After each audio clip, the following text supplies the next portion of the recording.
माँ Gayatri recording studio Madhepur चूड़ी बाजार। डीजे संजय सम्राट।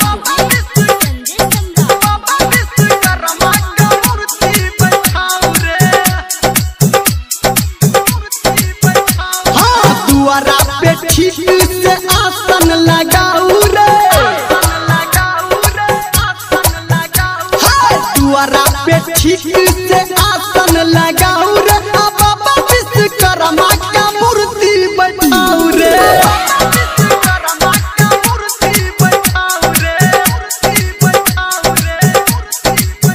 हाँ पंडित मंगा के आज पूजन कराऊ रे,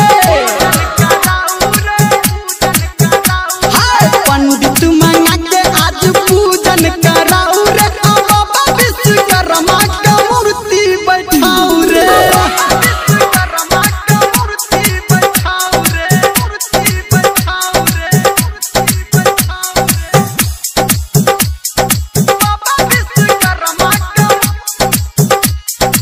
अभी आप सुन रहे हैं युवा स्टार म्यूजिक की शानदार प्रस्तुति।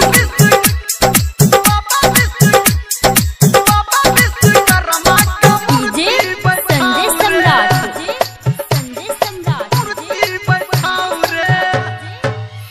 हाँ बाबा के महिमा छै सबसे निराला, सबके खोले छै ई किस्मत के ताला।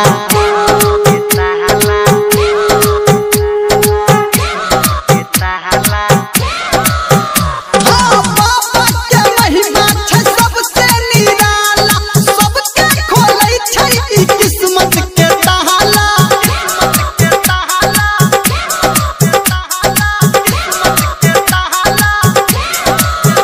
हाँ मेहनत से आज पंडाल सजाऊ रे, हाँ मेहनत से आज पंडाल सजाऊ रे, बाबा विश्वकर्मा का मूर्ति बैठाऊ रे।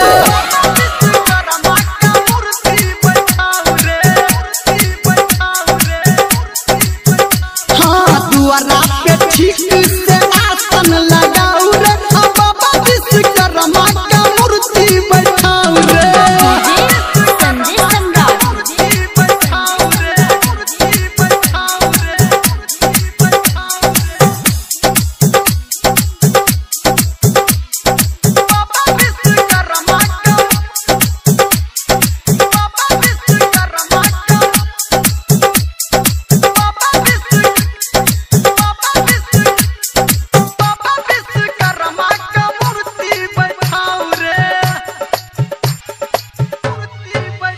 हाँ आइए पूजा हा बाबा के सगर, हा बाबा विश्वकर्मा हा तक तैरे हमरो।